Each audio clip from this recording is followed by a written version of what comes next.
My son was dying and needed my kidney. My daughter-in-law told me, "It's your duty because you're his mother."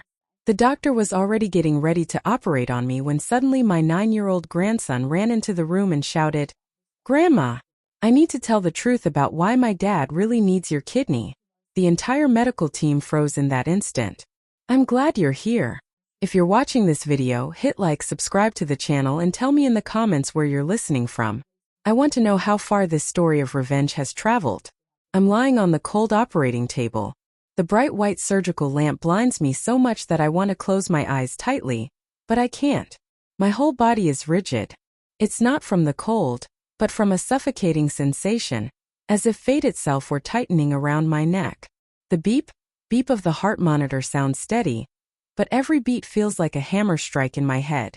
I hear every sound clearly in the room: the metallic clink of the instruments as the nurse arranges them, the crackle of paper as Dr. Miller reviews my file, even the muffled whispers on the other side of the glass, where my daughter-in-law Patricia stands with her parents. I try to lift my eyes toward the frosted glass. There's Patricia, arms crossed, her stare sharp as a knife. She whispers something to her parents, but her eyes never leave me, as if ordering me, "Sign it. Do it, don't hesitate."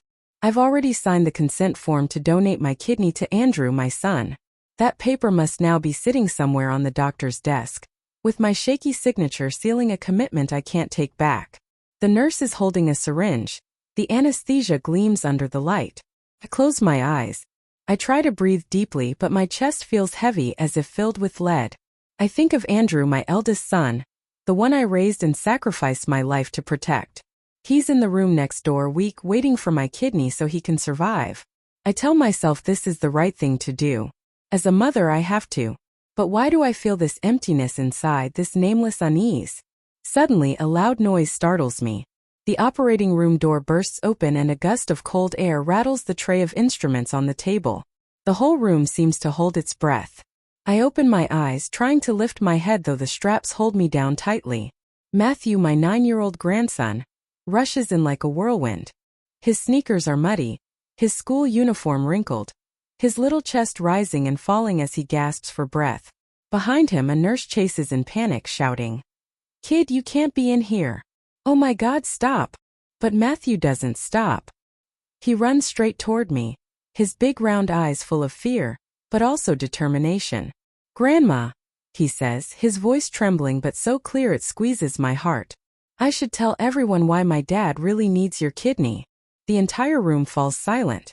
The beeping of the monitor grows louder, like it's tearing through the air. A doctor nearby drops a pair of forceps. The metallic clang against the tile floor cuts through the tension like a blade. I stare at Matthew, my grandson I used to carry in my arms and read bedtime stories to. There he is, clutching an old cell phone tightly, his face pale but his eyes blazing. What did he know? Why was he saying that? My heart races wildly, as if about to burst. I want to scream, to ask him right then, but my throat is so dry I can't form words. Dr. Miller, the head surgeon, frowns. He raises his hand, signaling the team to halt. His voice is firm, commanding, "Whatever you have to say, say it now." I see his gaze shift past me and settle on Matthew, as if he too is caught in this strange moment. Patricia pounds on the door, making the glass tremble. "Don't listen to him," she shrieks, her voice sharp, almost hysterical. "He's just a kid, you'll see." But Patricia's stare is no longer cold. She trembles in panic, as if a secret is seconds from exploding. Matthew doesn't look at his mother. He looks only at me, clutching the phone so tightly his knuckles turn white. He takes a deep breath, as though summoning all the courage he has. I want to sit up, to hug him, to tell him not to be afraid, but I can't move. All I can do is watch. And in my grandson's eyes I see pain, and a truth he's struggling to bring into the light. In that instant, while the whole room holds its breath, memories of the past flood my mind like an avalanche. Those days when I believed my family was a closed circle, full of love and trust. I remember my old house where every corner smelled of disinfectant, a smell I'd grown so used to I hardly noticed it anymore. I'm 57 years old, but sometimes I feel much older, as if time had stolen my vitality long ago. My husband, Robert, has been bedridden for more than 10 years. He sits in his worn-out wheelchair, its wheels squeaking every time I push him into the yard for some fresh air. He rarely speaks. Sometimes he lets out a sigh, his eyes staring off into nothing. Once I held his hand and asked, "Robert, are you tired of this life?" He only blinked, never answering. I don't know if he understood me or if I was really just talking to myself. That house was my entire world, the place where I raised my 2 sons, Andrew and Michael. I did everything to get them ahead. I woke up before dawn to sell fruit at the market. In the afternoons, I sewed clothes for neighbors, sometimes staying up past midnight to finish mending shirts on time. My hands grew rough and calloused. My nails always had dirt under them from the market stalls. But I never complained. All I wanted was for Andrew and Michael to have a better life, not to suffer as I did. Andrew, my eldest, was my pride. He was strong, tall, worked in construction, and always came home with a booming laugh. But in recent years he began to weaken. First it was just fatigue. Then little by little I saw him grow pale, his eyes sunken. Once I felt terrified when he told me he was urinating blood. I hugged him and begged, "Andrew, what's happening, son? Tell me." He only shook his head and smiled faintly. "Don't worry, Mom, it's just from all the work." Patricia, my daughter-in-law, came into our lives like a strange wind. She was pretty, spoke gently, and at first I truly thought she was a blessing for Andrew. She cared for him diligently, brought home medicine, kept an eye on his meals, reminded him to take his pills at the right time. All the neighbors praised her. "You're so lucky, Mrs. Smith, to have such a good daughter-in-law." And I believed it too. Every time I saw Patricia hand Andrew a bowl of broth, I told myself I was just worrying too much. But sometimes I caught her cold, calculating stare, as if she were hiding something. Once I saw her in the yard, whispering on the phone in the middle of the night, her voice low but urgent. "Don't worry. Everything's going according to plan." I asked, "Patricia, who are you calling so late?" She jumped and laughed nervously. "Just a friend, Mom. Go back to bed." Michael, my younger son, was different. He's 26. He lives a few blocks from my house and works as a plumber and electrician. Michael doesn't talk much, but whenever he came by, he always brought food. Sometimes oranges, sometimes fresh bread still warm. He'd sit next to me, fixing the squeaky ceiling fan or changing a kitchen light bulb. Once he looked at me with his deep voice and said, "Mom, don't wear yourself out like this. I don't want to see you exhausted." I only smiled and waved my hand. "I can still handle it, Michael. Worry about your brother. He needs you more." But Michael only shook his head, his eyes full of concern. Matthew, my grandson, was my only joy during those heavy days. He's 9 years old and often came to my house with his little backpack. Matthew liked to sit in the yard and play with the plastic toy cars I had bought him at the flea market. He'd tell me stories, innocent little tales that sometimes left me frozen. Once he looked at me with his big round eyes and said, "Grandma, my mom talks on the phone at night. I heard her say something about medicine, but I didn't understand." I smiled and ruffled his hair. "She was probably asking the doctor something for your dad. Don't think too much about it, my boy." But inside, a seed of unease began to grow. And then one afternoon everything changed. I was in the kitchen preparing dinner. The smell of toasted rice filled the air. When Patricia walked in, she didn't greet me. She didn't smile. She just stood there with her arms crossed. Her voice was sharp like a knife cutting the air. "Mom, the doctor says only your kidney is compatible. It's your responsibility. You have to save him." I froze. The spoon in my hand fell into the pan with a loud clatter. I looked at her, searching for some warmth in her eyes, but all I found was cold determination, almost a demand. "Patricia, I know. I'll do everything for Andrew," I whispered, my throat dry. She nodded as if she had achieved her goal and turned away. Not 10 minutes later, Patricia's parents appeared. They walked into my house as if it belonged to them. They sat at the dining table and said in unison, "That's right. A mother's duty is something she cannot escape. This whole family depends on you now." I stood there, still holding the spoon, feeling cornered. Andrew, who at that moment was slumped in a chair, so thin I hardly recognized him, reached out and took my hand.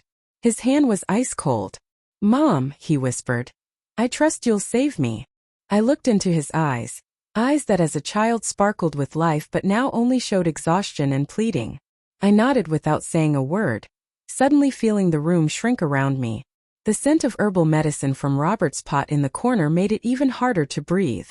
That night I brought Robert his bowl of soup like I did every day. The creak of his wheelchair wheels scraping the cement floor was a constant reminder that I carried this entire family on my shoulders. I set the bowl in front of him. I looked at him, but he only sighed without a word. I wanted to tell him to ask if I was doing the right thing, but he only sat there motionless like a shadow. I stepped into the yard, where Matthew was playing with his toy car. He looked up at me with shining but uncertain eyes. "Grandma, what if someone gets sick because somebody else gave them medicine?" I froze. My heart skipped a beat. "Why do you ask that, my boy?" I said, trying to stay calm. But Matthew only lowered his head and kept pushing his car without answering. I didn't know it then, but I was standing on the edge of an abyss, and just a few more steps would make me fall. In the days that followed that afternoon when Patricia came into my house and left me with no choice, my life felt crushed by an invisible weight, heavier than the suffocating summer heat in Texas. I kept waking up early, going to the market to sell my vegetables and oranges, sitting under dim light to sew clothes. But my soul was no longer at peace. Every step I took, every stitch I made carried the same question. Am I doing the right thing? Do I really have to sacrifice myself like this? But then Andrew's pleading eyes, Patricia's sharp words, and her parents' judging stares clung to me, never letting me breathe.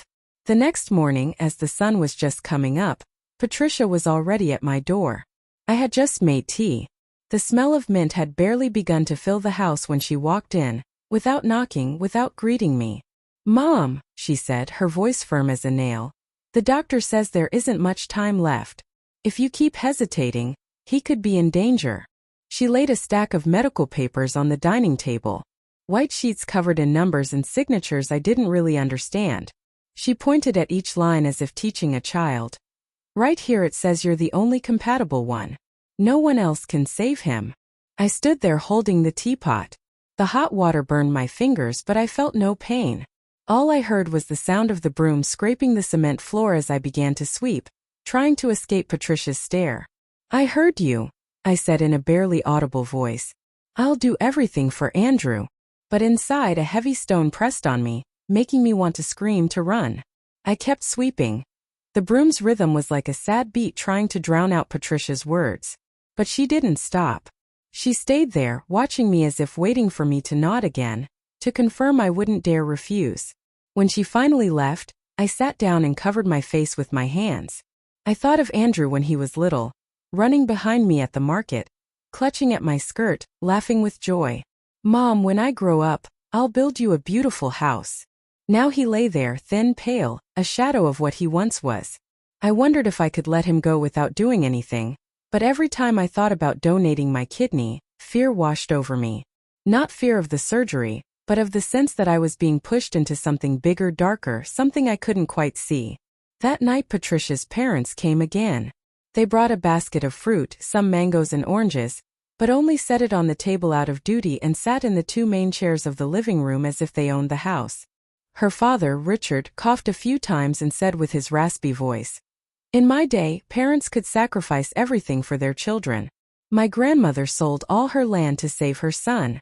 Now it's your turn. You have to do the same." Patricia's mother, Carmen, nodded with a gaze as sharp as a knife. "If you refuse, the honor of this family will be ruined. What will the neighbors say? They'll say you don't love your son, that you don't deserve to be a mother."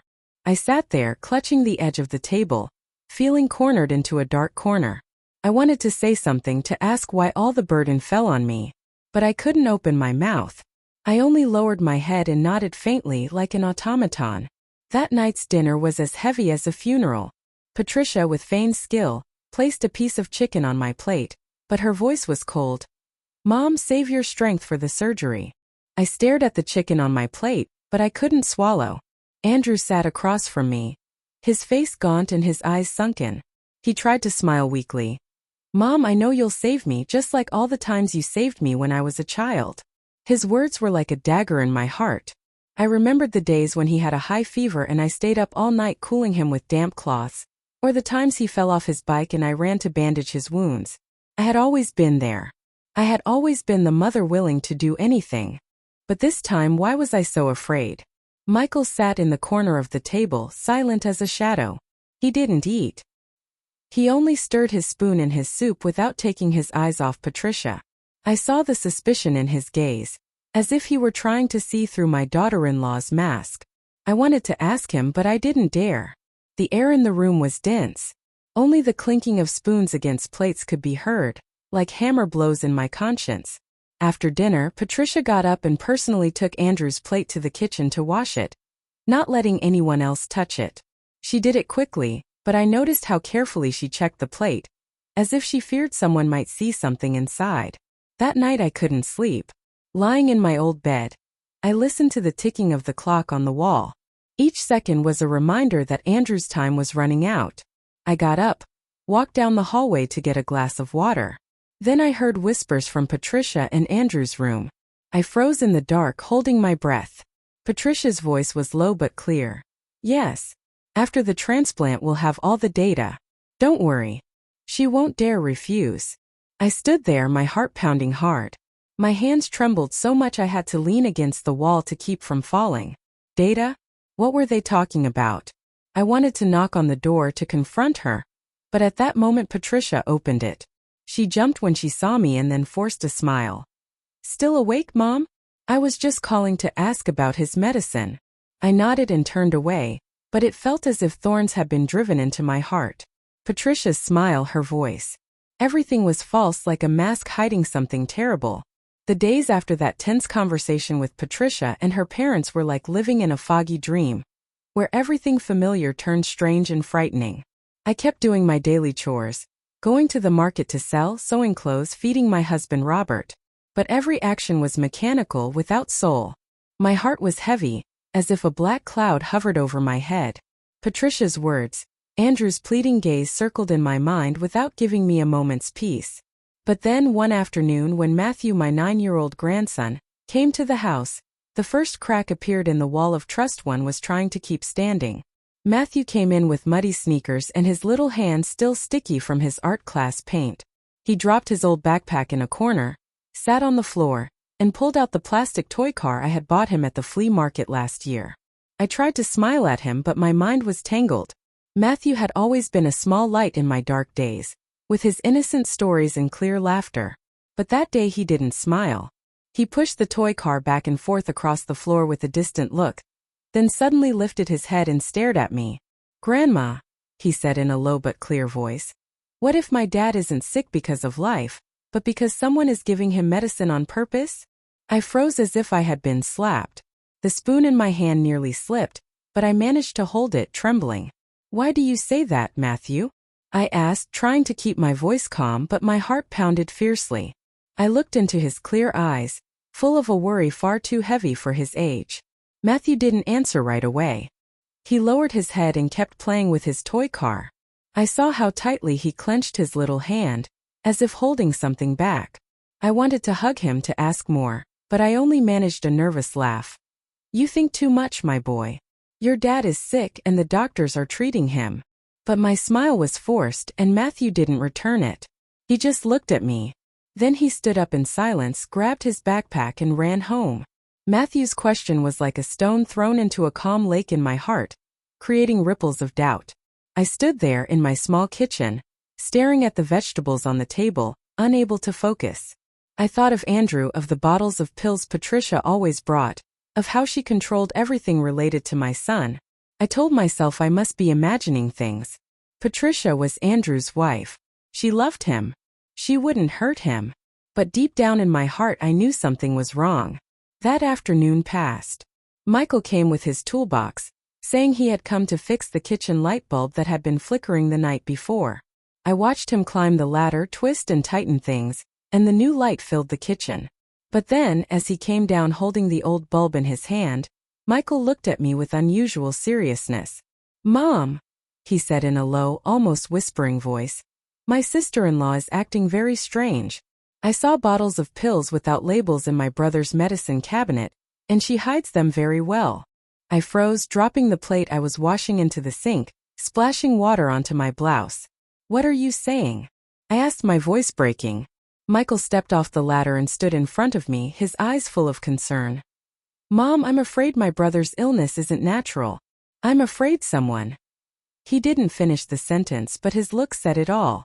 I stood there, my hands wet, feeling as if the ground beneath me was collapsing.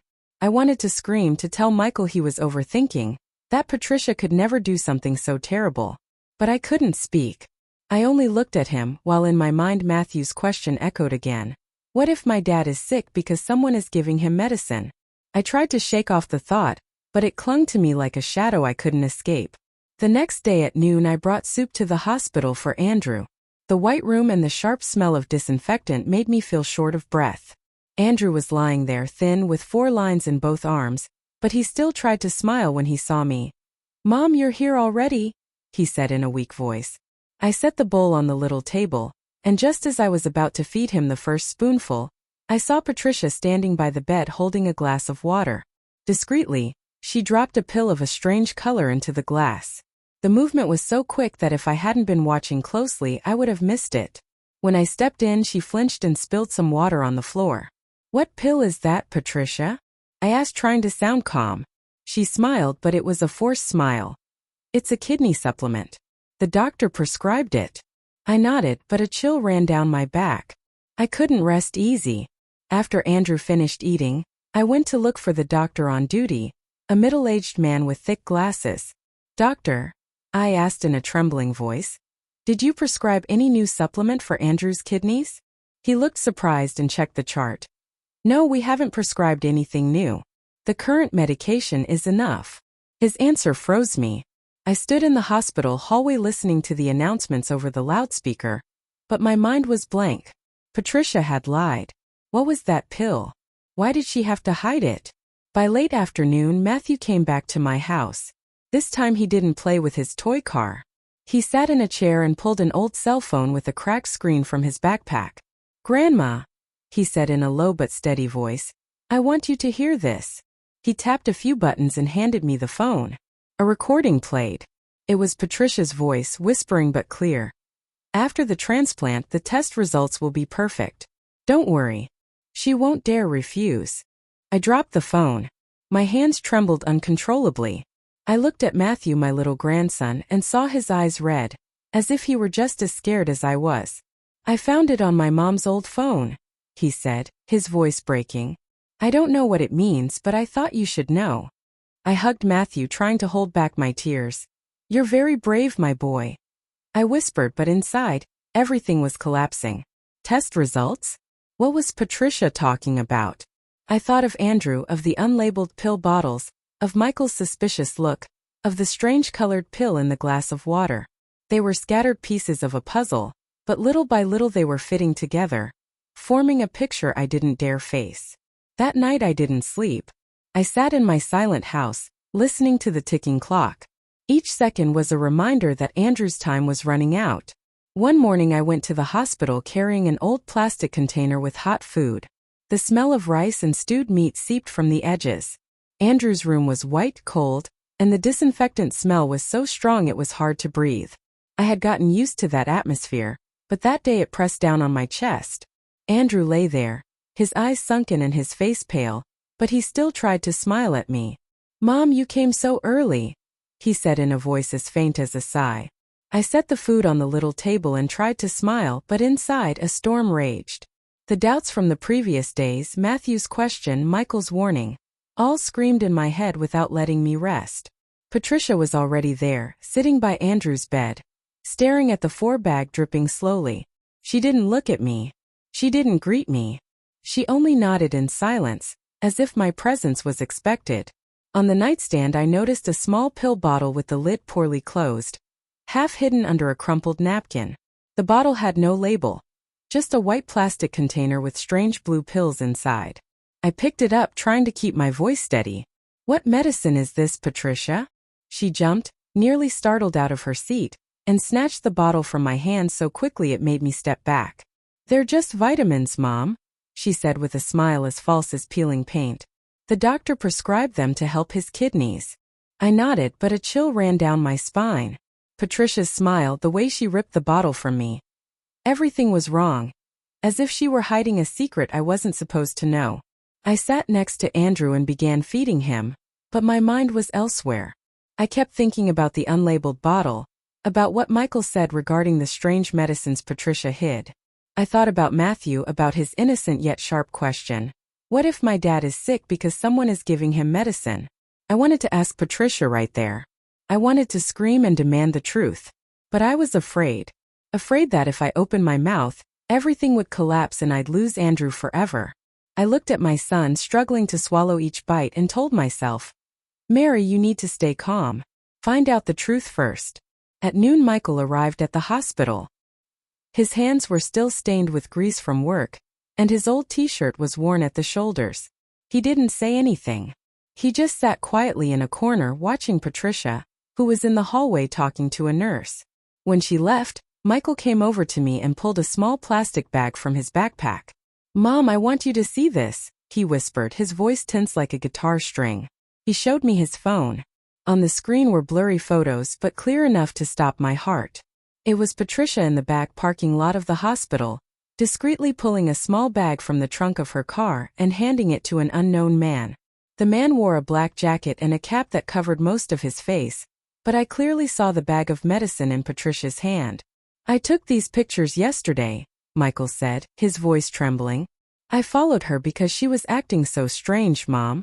I'm afraid she's doing something to my brother Andrew. I was speechless, clutching the phone so tightly my knuckles turned white. The cold hospital floor seemed to drain all the warmth from my body. Are you sure, Michael? Did you hear what they said? Michael shook his head, his eyes red. I couldn't hear well, but I saw her give that bag to the man, and he handed her an envelope. Mom, this isn't normal. I looked into his eyes. I saw the worry and anger in them, and I knew he wasn't lying. But still, I didn't want to believe it.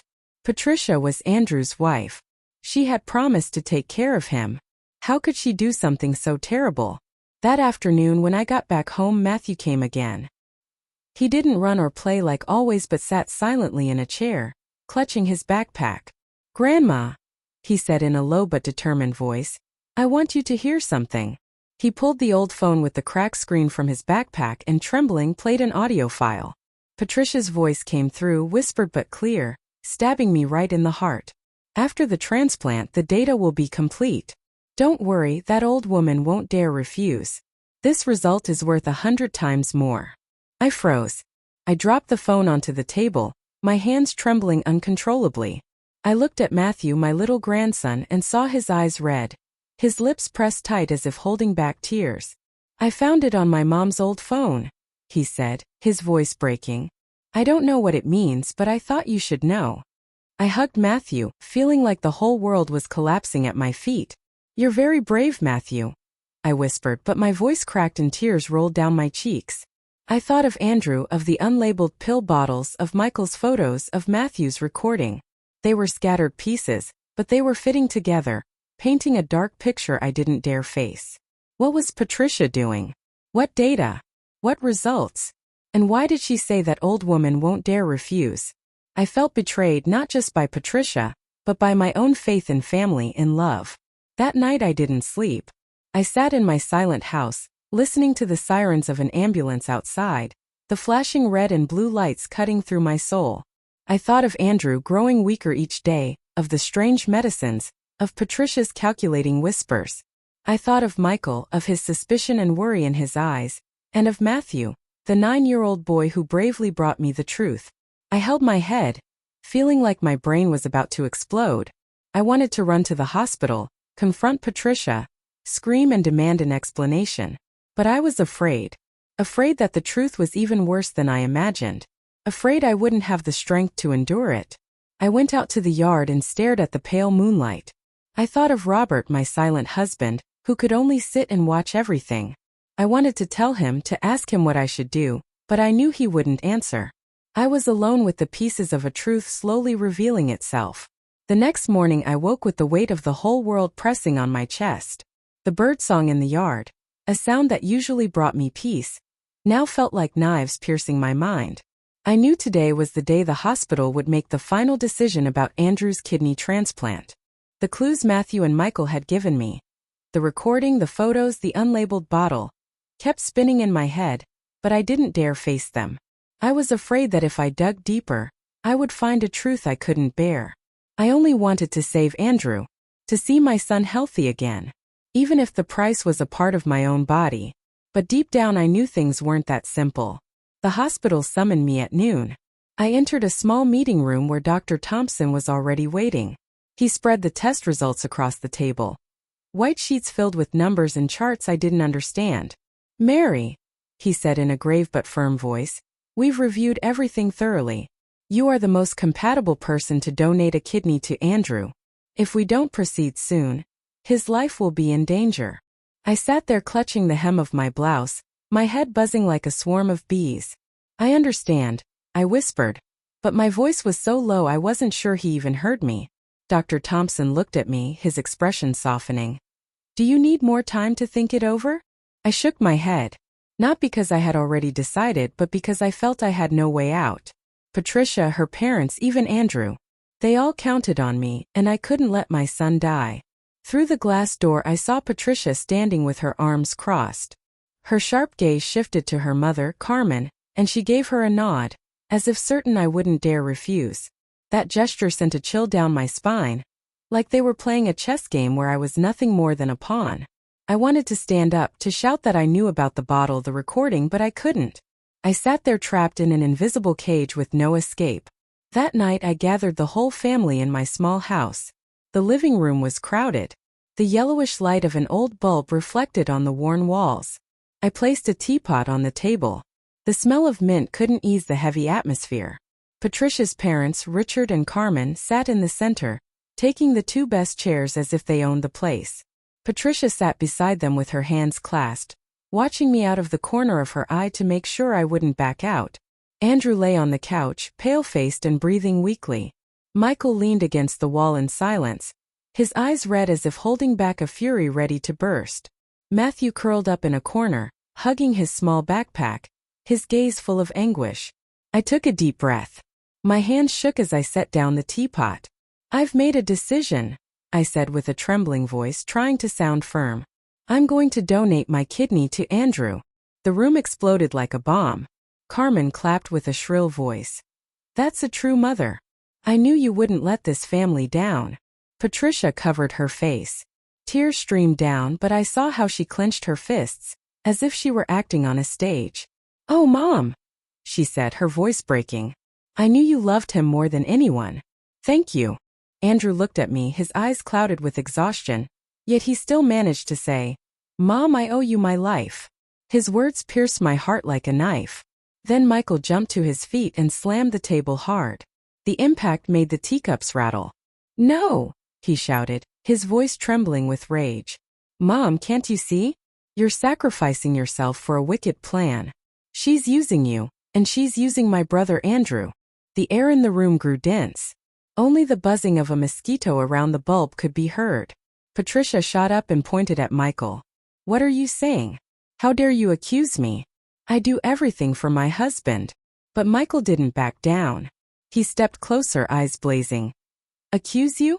And what about those unlabeled pill bottles and those midnight calls? Mom can't let herself be fooled." I looked at Michael, then at Patricia, and finally at Andrew. I wanted to say something, to ask Michael to calm down, but I couldn't. I just looked away, feeling like the whole world was crashing down on me. That night I sat alone in my small room, at the old wooden table. The oil lamp flickered, its dim light illuminating the shaky words I wrote into my will. I left the little house to Michael and some of my few valuable things to Matthew. Every stroke of the pen felt like a cut in my soul. I didn't know if I would survive the operation, but I wanted to be ready, to leave something for those I loved. Robert sat motionless in his wheelchair in the corner, staring at me with lifeless eyes. I saw his hand tremble, as if he wanted to say something but couldn't. I looked at him as tears rolled down my cheeks. "Robert, I have to do this, don't I? I have to save Andrew." He didn't answer. He only blinked, and 2 tears slid down his hollow cheeks. I folded the will and placed it deep inside an old wooden box where I kept my wedding memories. Outside, the rain poured down in torrents, blending with the sound of my own sobs. Early in the morning, when the sky was still dark and fog clung to the narrow streets leading to the hospital, I lay on a stretcher inside an ambulance. I clutched a small cloth bag tightly, holding a change of clothes and the embroidered handkerchief I had kept since my wedding day. The siren wailed, but I no longer paid attention. Streetlights streamed through the window, blurred like my broken dreams. I closed my eyes and tried to breathe, but my chest felt tight. Today was the day I would donate my kidney to Andrew, my son. I had already decided. I had written my will. I had prepared myself mentally, but my heart was still tied in knots, as if I were stepping into a nightmare from which I could not wake. When the ambulance stopped, a nurse pushed the stretcher down a long hospital hallway. The squeak of the wheels against the tile floor pounded in my head like a hammer. Patricia walked right behind me. Her steps were light but firm like those of a guard. "Don't worry, Mom," she said in a low but cutting voice. "After the surgery everything will be fine." I glanced at her and saw a flash of triumph in her eyes, as if she already had victory secured. Her smile sent a shiver through me. Not from cold, but from the feeling that I was being dragged into a plan where I was nothing more than a powerless piece. At the reception, Patricia's parents, Richard and Carmen, were already waiting. They were dressed up. He in an old but neatly pressed suit, she in a bright red dress, as if they were attending a grand event instead of a surgery. They linked arms with Patricia and greeted the doctors with exaggerated friendliness, as if they had known them all their lives. I heard Carmen laughing loudly as she said to a young doctor, "Thank you for all your support, doctor. We won't forget this favor." I stood there clutching my cloth bag, feeling like a stranger in my own story. Andrew had already been taken to a waiting room. They let me see him before entering the operating room. The small room was freezing, his thin arms filled with 4 lines. His face was pale, his eyes sunken, but when he saw me he tried to smile weakly. "Mom, thank you," he whispered, his voice broken by exhaustion. I held his hand. It was cold and I felt like crying. "Andrew, I'll do everything so you can recover," I told him, but my voice trembled as if I were trying to convince myself. I looked into my son's eyes. I saw absolute trust in them and I asked myself, am I doing the right thing, or am I risking my life for something I don't fully understand? Suddenly Michael rushed in. His hands still stained with grease from work. He was panting, his shirt soaked with sweat, as if he had run a long distance. "Mom, don't do it," he pleaded, grabbing my shoulders. "I'm begging you, don't donate your kidney. Something isn't right." I looked at him and saw his red eyes, filled with anger and worry. I wanted to tell him I had already decided, that I couldn't let Andrew die, but no words came out. I simply placed my hand over his, squeezed it gently, and let the nurse wheel me away. Michael stayed there, powerless, shouting after me, "Mom, listen to me." But I didn't turn around. I didn't dare because I feared that if I looked into his eyes I would break down. The hospital corridor was long and cold. The smell of disinfectant was so strong it made me nauseous. An impersonal voice came over the loudspeakers. "Operating room number 3. Prepare for kidney transplant." They took me to a dressing room where a nurse put a cap and mask on me. The cold blue gown they placed over me was a reminder that I was about to lose a part of my body. I looked at myself in the mirror. I saw my gaunt face, my eyes shadowed with circles, and I asked myself, "Mary, what are you doing? Are you sure this is the right thing?" But then the image of Andrew in the hospital bed appeared in my mind. I clenched my teeth and pushed forward. As I passed down the hallway, I glimpsed Patricia and Carmen standing by a glass window, talking to an unknown man. He wore a black jacket and a cap covering his face, the same man from the photo Michael had shown me. I saw Patricia hand him an envelope, and he quickly slipped it into his jacket pocket. My heart raced. Cold sweat trickled down my neck. What were they doing? What was in that envelope? I wanted to stop, to scream and demand an answer. But the nurse grabbed my arm and pushed me into the operating room.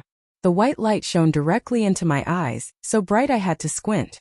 Dr. Thompson was there, his face serious but calm. "Everything is ready, Mary," he said gravely. "Just relax."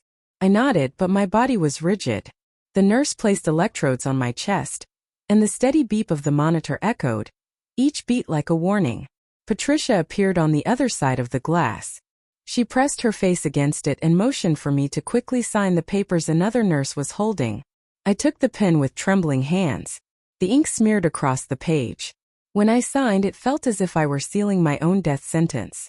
I stared at my blurred signature and thought of the will I had written the night before, of Michael, of Matthew. I wondered if this would be the last time I was conscious. Just as the doctor prepared to inject the anesthesia, my heart pounded furiously. Cold sweat drenched my back. I closed my eyes, tried to breathe, but images of Andrew, of Michael, of Matthew, and of Patricia spun through my head. I thought of Matthew's recording, of the unlabeled bottle, of Michael's photo. I wanted to stop it all, but I couldn't. I had come too far. I had signed, I had entered that room. All I could do was lie there, waiting with the fear that suffocated my heart. Just as the nurse was about to inject the anesthesia, a crash shook the entire room. The door burst open, the screech of the hinges tearing through the air. The entire medical team jumped in shock. Some spun around with panic in their eyes. Matthew rushed in like a whirlwind. His sneakers were still caked with mud, his school uniform wrinkled, his little chest heaving as he panted. He clutched his old cracked phone as if it were the most precious thing in the world. A nurse ran in behind him, shouting desperately, "Kid, you can't be in here. My God, stop." But Matthew didn't stop. He ran straight toward me, his wide eyes full of fear, but burning with a determination I had never seen in a child. "Grandma," he said with a trembling voice, but clear enough to freeze everyone in the room. "I should tell them why my dad really needs your kidney." His words exploded in my head like a bomb. I held my breath. My heart seemed to stop. The operating room fell into absolute silence, broken only by the beeping of the heart monitor, now louder, as if it were trying to shatter the stillness. A doctor nearby dropped a pair of surgical forceps. The metallic clatter against the marble floor cut through the tension. Dr. Thompson, the head surgeon, raised his hand, signaling everyone to stop. He frowned, but his voice was calm and firm. "Let the boy speak. Whatever you have to say, say it now." I looked at Matthew. I saw his little hand gripping the phone, his face pale, but his eyes shining, as if he carried the weight of the world on his shoulders. Behind the glass, Patricia pounded on the door furiously, making the window rattle. "Don't listen to him," she screamed, her voice shrill, almost hysterical. "He's just a child. He doesn't know what he's saying." But her gaze was no longer cold. It trembled with panic, as if the secret she had worked so hard to hide was about to be exposed. Matthew didn't look at his mother. He stepped closer to me and with trembling hands, played something on the phone. A recording echoed through the room. Patricia's voice whispered, but sharp as a knife stabbing into my heart. "After the transplant, the test data will be perfect. Don't worry, that old woman won't dare say no." The entire room seemed to explode in silence. I felt my blood run cold, my throat close up. Dr. Thompson spun around to look at me, his eyes wide with shock. "Stop," he ordered sharply, his voice like a scalpel. "Stop all preparations right now." A nurse quickly pulled the syringe away. Everyone else froze, too afraid to move. Patricia, on the other side of the glass, let out a scream and slammed the door. "It's not true. He made it up. That child is being manipulated." But her voice cracked, as if even she didn't believe her own words. I looked at Matthew and saw him break into tears, still clutching the phone like it was the last piece of evidence that could save me. "I also have a video," he said, his voice choked. He pressed play, and on the screen a blurry but clear enough image appeared. Patricia and Carmen in the parking lot, exchanging an envelope with the unknown man. Carmen's voice rang out. "After this operation, we'll have enough data to sell the medicine abroad. This money will change everything." I lay there, my vision blurred with tears, feeling a mix of horror and relief. Horror at the truth I had tried so hard to avoid, now laid bare before everyone, and relief that I no longer had to lie to myself. Michael burst in from the hallway, his face red with rage. "Enough!" he shouted, slamming against the glass to confront Patricia. "You poisoned him. You thought we were all blind."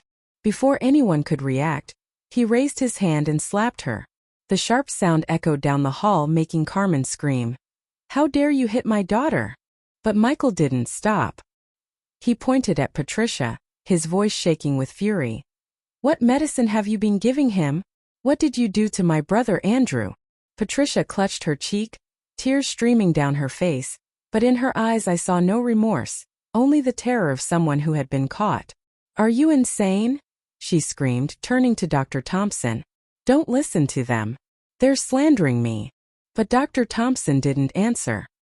His face had gone pale as he turned to a nurse. "This is no longer a surgery. This is a crime scene. Call the police now." A nurse ran out while the rest looked around, bewildered. I lay there, feeling the world collapse around me. Tears streamed down my cheeks, but I didn't hide them. I looked at Matthew, my brave grandson who had stormed into the operating room to save me. I looked at Michael, my younger son, who had fought to protect me at all costs. And I thought of Andrew lying in the next room, unaware that the wife he trusted had betrayed him. I stayed there, letting the tears flow, letting the truth seep into every part of me. In that moment I understood that everything had changed. The truth had burst through like a door smashed open, and nothing could ever hide it again. The operating room, once cold and quiet, had turned into a chaotic battlefield. The nurses glanced at each other, confused, not knowing what to do. Dr. Thompson's frown deepened, his sharp gaze scanning everyone as he tried to keep order in the storm. I lay there, my vision blurred with tears, unable to take my eyes off the scene. The truth Matthew had revealed was like a fire burning away what little trust remained in me. Patricia, after Michael's slap, clutched her cheek and shrieked, "How dare you hit me? I do everything for my husband." Tears ran down her face, but I saw the panic in her eyes. It wasn't the pain of a wife accused unjustly. It was the fear of someone exposed. She turned to her parents, clutching Carmen's blouse, her voice broken. "I didn't do anything wrong. I just wanted to save Andrew. Dad, Mom, say something." But Richard and Carmen stood there, pale-faced, unable to say a word. She, usually so sharp and domineering, now only clasped her hands, biting her lips to keep from trembling. Suddenly, Carmen slammed her cane against the floor. The sharp crack of wood on tile echoed as she pointed straight at me. "Did you dare manipulate your grandson into inventing lies about my daughter Patricia? You wicked old woman?" Her words pierced my heart like a knife. I wanted to scream, to tell her I hadn't manipulated anyone, that it was her daughter who had betrayed my family. But there was a lump in my throat and I couldn't speak. Richard whispered hurriedly to a doctor he knew, his voice low but urgent. "Please go ahead with the surgery.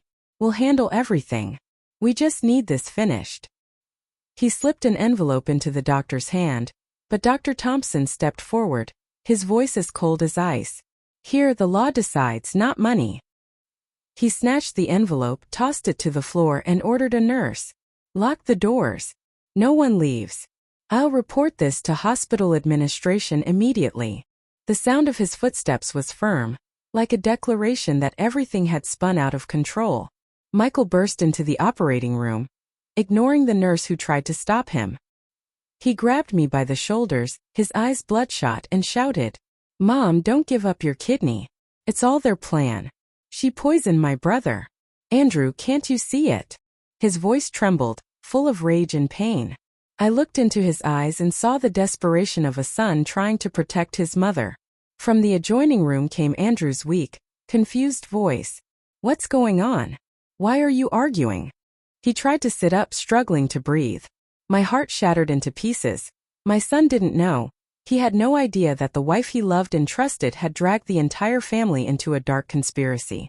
Matthew, standing beside me, broke into sobs, but still raised the phone with his trembling hands. "I have another video." He played the recording. Patricia and Carmen in the hospital parking lot, making an exchange with the unknown man. Carmen's voice was clear and cold. "If the transplant succeeds, we'll be able to sell the medicine abroad. With that money we can wash all the dirty profits." The entire room fell into silence.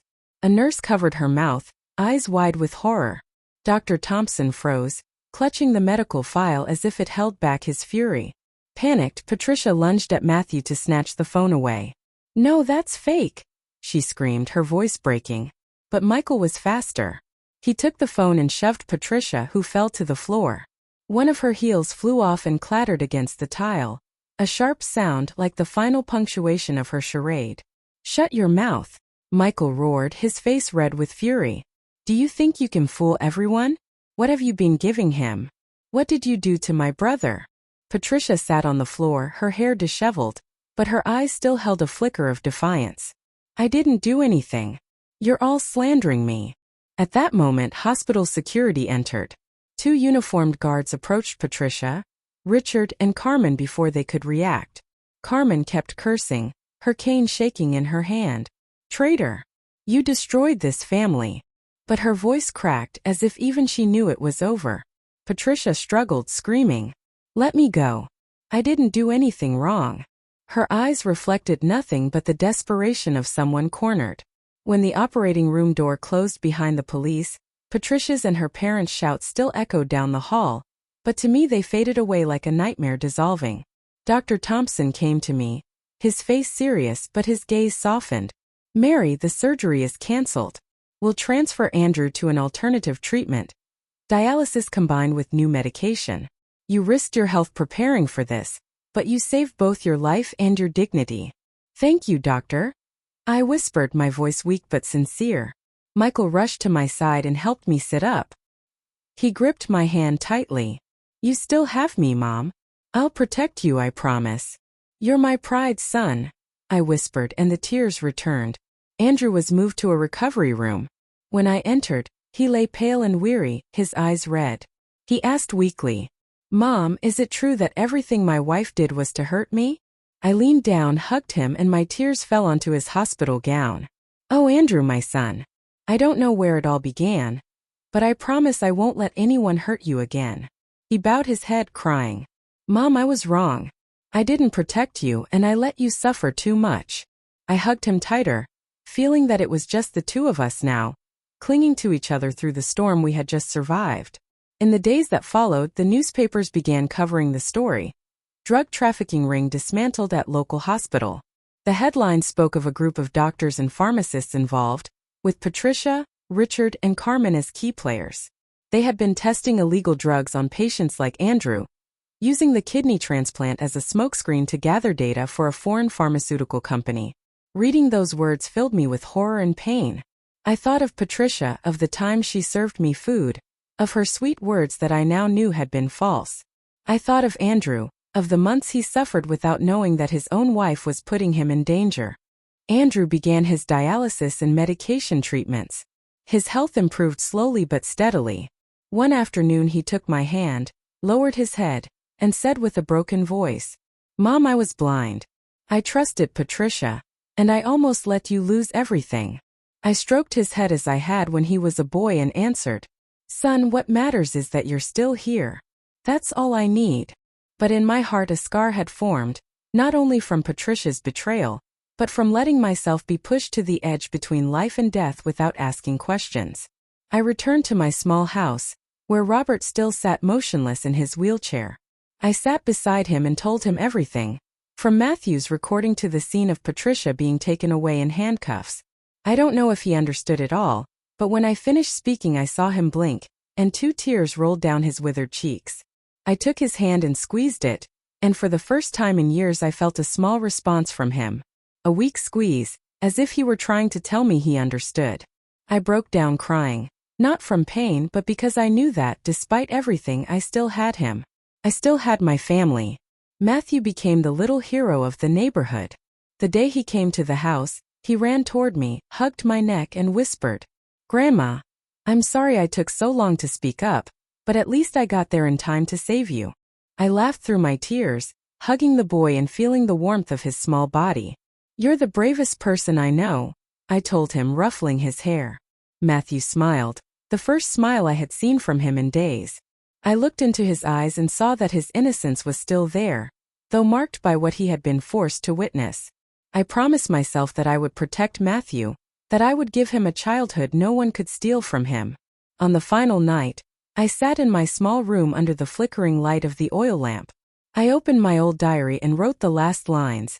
"Blood doesn't always make you family. Sometimes it's the truth that shows you who truly deserves to be called that." I lost a lot, but I found myself. I closed the diary, set down the pen, and listened to the rain pounding the patio roof. I felt a strange calm, as if the storm had passed, leaving behind a clear sky. I looked out the window and saw the pale moonlight shining on the yard, and I knew that even though the road ahead was long, I would never again allow myself to be blinded. I had regained my own strength, and that was the most valuable thing no one could ever take from me. The story you've just heard has been modified in names and places to protect the identity of those involved. We don't share this to judge, but with the hope that someone will listen and pause to reflect. How many mothers are suffering in silence within their own homes? I truly wonder. If you were in my place, what would you do? Would you choose silence to keep the peace? Or would you dare face everything to reclaim your voice? I want to know your thoughts, because every story is like a candle that can light someone else's path. God always blesses, and I am convinced that courage leads us to better days. Meanwhile, on the final screen, I'll leave you with two of the channel's most beloved stories. I'm sure they'll surprise you. Thank you for staying with me until the very end.